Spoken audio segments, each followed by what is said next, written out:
Hola amigos, hoy vamos a hacer slime brillante y pegajoso.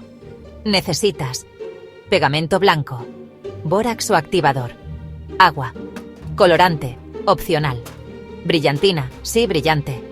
Primero echamos el pegamento, ahora un poquito de agua y a mezclar. ¡Wow! Miren ese color. Hora de la magia. Activador. Está cobrando vida.